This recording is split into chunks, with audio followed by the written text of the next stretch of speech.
ওয়াকাফ বোর্ড নিজে মামলা করছে, কত জানা আছে আপনাদের? প্রচুর মামলা করছে ওয়াকাফ বোর্ড, কোর্টের কাছে গিয়ে জজের কাছে গিয়ে বারবার কান্না করছে, ওটা আমার সম্পত্তি, এখনো পাচ্ছিনি, মাইলের তাড়াতাড়ি ব্যবস্থা করে দাও। ওর যদি এতই ক্ষমতা থাকে তাহলে কোর্টকে যে বলতো না, নিজে সব নিয়ে চলে আসতো। ভাই এটা সহজ ভাষায় বললাম, এবার তথ্য দিয়ে বলি। পশ্চিম বাংলায় যে ওয়াকাফ সম্পত্তি আছে এখনো প্রায় ৭৫,০০০ বিঘা সম্পত্তি ওয়াকাফ বোর্ড উদ্ধার করতে পারেনি। এখনো ৭৫,০০০ বিঘা ওয়াকাফ বোর্ড তার নিজস্ব সম্পত্তি উদ্ধার করতে পারেনি। রহিম চাচা বা রাম চাচা সম্পত্তি সে দখল করে নেবে, নিজের সম্পত্তি আমি উদ্ধার করতে পারছি না, আমি অন্য সম্পত্তি নিয়ে নেবো। এটা একটা মিসগাইড, মিসলিড করা হচ্ছে। মামলা চলছে, সুপ্রিম কোর্ট পর্যন্ত মামলা হয়েছে, মামলা চলছে, আমার জায়গা আমি পাচ্ছি না, সুপ্রিম কোর্টকে গিয়ে বলছে আমি পাই, ব্যবস্থা করে দাও। আর এখানে শুভেন্দুর মতো কিছু বিজেপি নেতা মুসলিম হিন্দু বোর্ডে বিভেদ তৈরি করার জন্য তারা কি বলছে যে যেটা বলবে সেটাই মুসলমানদের বা ওয়াকাফের জায়গা হয়ে যাবে। এটা সম্পূর্ণ ভুল কথা। আমরা কেন এই আইনের বিরোধিতা করছি? মোদীবাবু বলছে আপনার ভালো করছে, এই তো মুসলিম মহিলাদের জন্য নাকি বলছে মোদী ভালো জিনিস করছে। মনে হয় মোদী মুসলমানদের ভালো করবে? মুসলমান ছেড়ে দিন, মানুষের ভালো করবে, সাধারণ মানুষের ভালো করবে, মনে হয় মোদীজি করবে? বিজেপি সাধারণ নাগরিকের ভালো করবে মনে হয়? আমি বিশ্বাস করি না বিজেপি মুসলমান বাদ গরিব হিন্দুদেরও ভালো করবে। 50 টাকা কদিন আগে গ্যাসের দাম বেরিয়ে দিয়েছে, তো বলতে পারতো যে মুসলমানরা আছে তাদেরকে 50 টাকা বেশি দিয়ে কিনতে হবে, গরিব হিন্দুদের 50 টাকা কম দিতে হবে। তাহলে তো জানতাম পেট্রোল ডিজেল 100 টাকার দাম কিনতে হচ্ছে, তাই তো 90 আর 100। তো বলতে পারতো যে গরিব হিন্দুরা পেট্রোল ডিজেল 60 টাকায় কিনবে, মুসলমানরা 90 বা 100 টাকায় কেন? চালের দাম, ডালের দাম, নিত্য প্রয়োজনীয় জিনিসের দাম বাড়ছে না কমছে ভাই? তো মুসলমানরা শুধুমাত্র সাফার করছে না, হিন্দু ভাইরা সাফার করছে, সব সম্প্রদায়ের মানুষের হচ্ছে। কিন্তু মোদী এখন বলছে মুসলমান মেয়েদের জন্য, গরিব মুসলমানদের জন্য উপকার করার জন্য এই আইনে সংশোধন এনেছি। শুনে কিন্তু জান ঠান্ডা বলে, সাধারণ মানুষের জান ঠান্ডা হবে। কিন্তু আমাদের মতো তো একটু বোকা ছেলে আমরা, আমাদের জান ঠান্ডা হচ্ছে না। আমাদের মনে হচ্ছে মোদী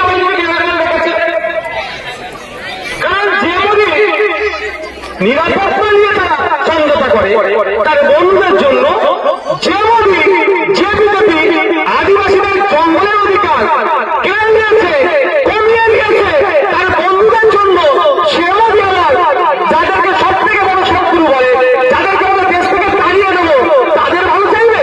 একটু নিশ্চিত ভাবে কেন বলা হচ্ছে? প্রথম সংশোধনী দেখলাম, তারপর আইনটা দেখলাম, ভয়ঙ্কর ভয়ঙ্কর গ্যারাকল দিয়েছে। কি এমন গ্যারাকল শুনবেন ভাই? শোনাও দরকার আপনাদের। শুরু করি। প্রথমে বলছে যে আইন ছিল 1995 সালে, এর আইন অনেক দীর্ঘ, স্বাধীনতার আগে থেকে ওয়াকাফ আইন আছে, কিন্তু 1995 সালে ফাইনাল আইন। তারপরে 2013-তে একটু সংশোধনী হয়েছিল। 1995 সালের আইনে বলা ছিল ওয়াকাফ সম্পত্তি নিয়ে কেউ দুর্নীতি করলে 2 বছর পর্যন্ত তাকে জেলে রাখতে হবে। মোদী মুসলমানদের ভালো করার জন্য ওয়াকাফ সম্পত্তি নিয়ে দুর্নীতি যাতে আওয়াজ হয়ে যায় সেটা কমিয়ে 6 মাস করে দিয়েছে। উপকার করলো তো আপনার? মানে আপনি ওয়াকাফ সম্পত্তি চুরি করবেন, আগে ছিল 2 বছর জেল, সেটা কমিয়ে 6 মাস।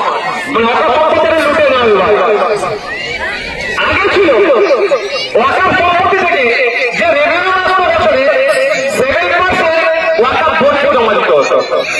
মোদী ওয়াকাফ বোর্ডের মাধ্যমে, আপনি আমি সবাই জানি কিছু সামাজিক কাজ হয়, সেই ওয়াকাফ বোর্ডকে এখন মোদী ওয়াকাফ বোর্ডকে এত শক্তিশালী করতে চেয়েছে, মাত্র 5%, 2% কমিয়ে দিয়েছে। মোদীজির উচিত ছিল বলা 7% ছিল আগে, এখন থেকে 14% করা হোক। ওটাও ছোট বলে রেখে দিল। আরো ভয়ঙ্কর যে মায়েরা বসে আছে, বাবারা বসে আছে, ওখানে মোদীজি বলছে, মোদীজি বান্দি বলছে, শুভেন্দু বাবুর নাম দিয়ে রায় হবে। আবার বিজেপির যে আইন দিয়েছে যে নতুন কেন্দ্রীয় সরকার, 5 বছর প্র্যাকটিসিং ইসলামের মধ্যে থাকতে হবে, তাহলেই আপনি নতুন করে জমি ওয়াকফ করতে পারবেন। এই ওয়াকফ কি শুধু আল্লাহর জন্য হয়? আমি পরে বলতে ওয়াকফ মানে আল্লাহর জন্য বলছে, কিন্তু আমি তো এরকম ভেবে পাচ্ছি না। ওয়াক দু রকম হয়, ওয়াকে আওলা, ওয়াকে লিল্লাহ। একরকম ওয়াক হচ্ছে আল্লাহর জন্য মাদ্রাসা, মসজিদ, ঈদগাহ। আরেকটা হচ্ছে ওয়াক যে আমার 2 বিঘা জায়গা আছে, এই জায়গাটা আমি যদি ছেলেদের নামে ওয়াক করে যাই তাহলে এটা বিক্রি করতে আর পারবে না। আমার ছেলেদের থেকে চাষবাস করে খাবে। আর যদি এমনি দিয়ে যাই ছেলে বিক্রি করবে না, সেটা ভোগ করতে পারবে না। আর ওয়াকফের মাধ্যমে যদি রেখে যাই সম্পত্তিটা, ছেলে তার ছেলে তার ছেলে তার ছেলে তার ছেলে এটা থেকে ফায়দা পাবে।